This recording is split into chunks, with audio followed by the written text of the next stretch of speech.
Moral da História. Uma ilustração para edificar a sua vida.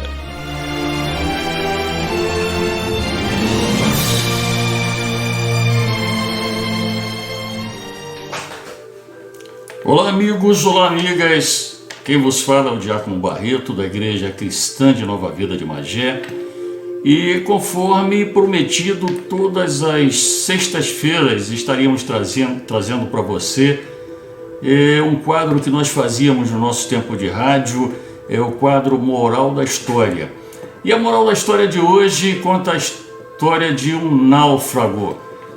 O título é exatamente esse, o náufrago. Mas antes de passar propriamente para a história, eu gostaria de estar convidando você para visitar a nossa página no YouTube. Vai lá, Barreto de Oliveira, é algo muito simples, é apenas mensagens, e esse quadro Moral da História, mensagens na segunda e nas sextas-feiras, a Moral da História, tá bom? Vamos então à Moral da História de hoje.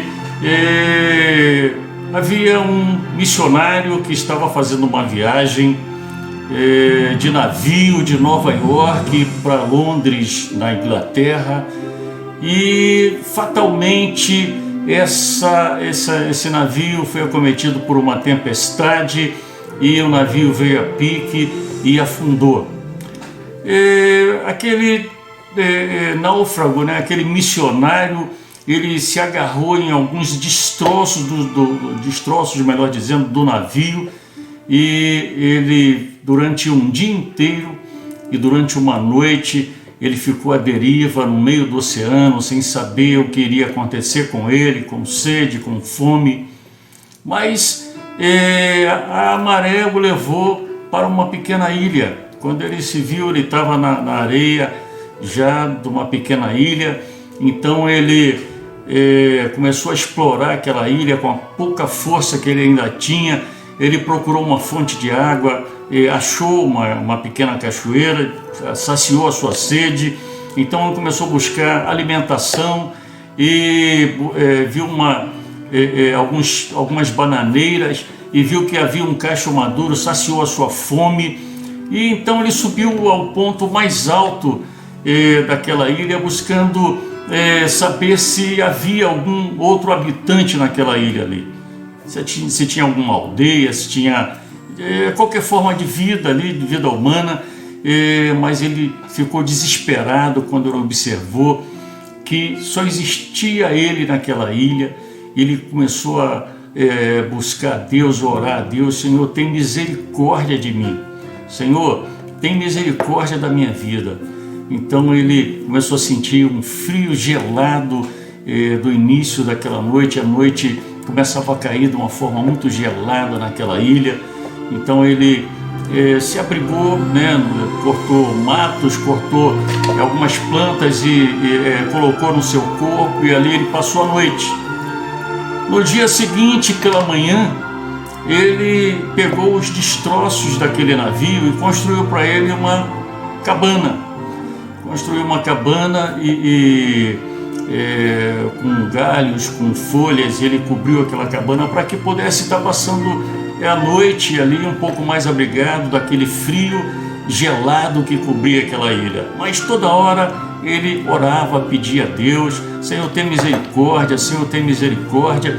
Ele orava incessantemente, até que um certo dia ele foi à praia tentar pegar alguns peixes, e de repente se armou um grande temporal.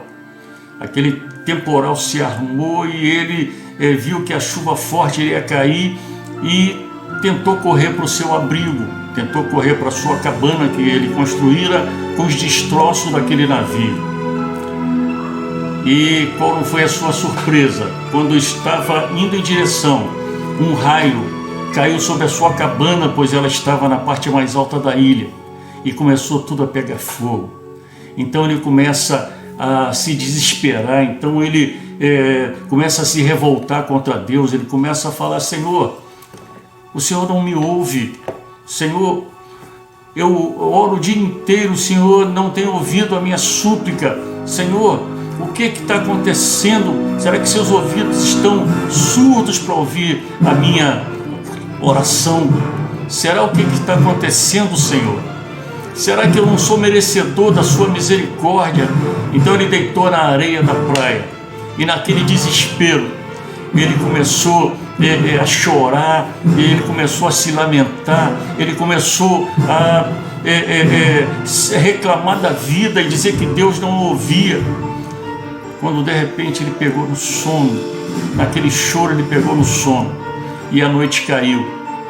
E quando os primeiros raios de sol começaram a acontecer, no dia seguinte ele desperta com apitos, e ele olha para frente, ele vê que tem um barco vindo na direção, mas adiante tinha um navio parado, e ele esfrega os olhos e vê que não é miragem, realmente havia pessoas vindo ao seu socorro. E já a bordo do navio, ele conversa com aquele comandante e fala: como é que vocês descobriram que eu estava naquela ilha? Então aquele comandante fala para ele: olha, nós vimos um incêndio e fumaças naquela ilha e nós resolvemos esperar o dia amanhecer e explorar para ver se tinha alguém precisando de ajuda naquela ilha ali. Então ele começou a se arrepender, olha para os céus, começa a chorar e começa a se arrepender de ter reclamado, de ter falado contra Deus, de ter falado que Deus não estava ouvindo a sua oração, pois ele percebeu claramente que naquele momento de maior dificuldade da sua vida, onde o pouco que ele tinha naquela ilha estava sendo destruído, foi exatamente ali que Deus estava cuidando dele, estava usando aquela situação para poder cuidar dele, para enviar o socorro para ele. Moral da história: às vezes é assim, às vezes nós estamos orando, às vezes nós estamos pedindo a Deus, estamos suplicando ao Senhor nos momentos de aflição, e a impressão que dá é que Deus não está nos ouvindo, a impressão que dá é que Deus não está nos respondendo. Isaías, no capítulo 59, versículo 1, ele fala o seguinte: eis que a mão do Senhor não está encolhida para não salvar, nem agravado o seu ouvido para não ouvir. Ou seja, Deus sempre está nos ouvindo. As mãos de Deus sempre estão prontas para nos socorrer. Os ouvidos de Deus sempre estão ouvindo as nossas súplicas, mas às vezes é necessário que esperemos o tempo de Deus. O tempo de Deus é diferente do nosso. Nós somos imediatistas. Nós queremos que a resposta de Deus venha de imediato, mas Deus não é assim. Nós temos o exemplo daquele filho pródigo que pediu a bênção do seu pai. Seu pai o concedeu, mas ele não estava preparado, ele acabou desperdiçando a bênção. Por isso que Deus nos dá a bênção dele na hora certa. Portanto, espere. Se está orando, está demorando, espere. Continue suplicando, continue adorando a Deus, porque certamente a resposta virá e o socorro virá. Que essa história tenha edificado a sua vida. Semana que vem voltaremos com mais uma Moral da História.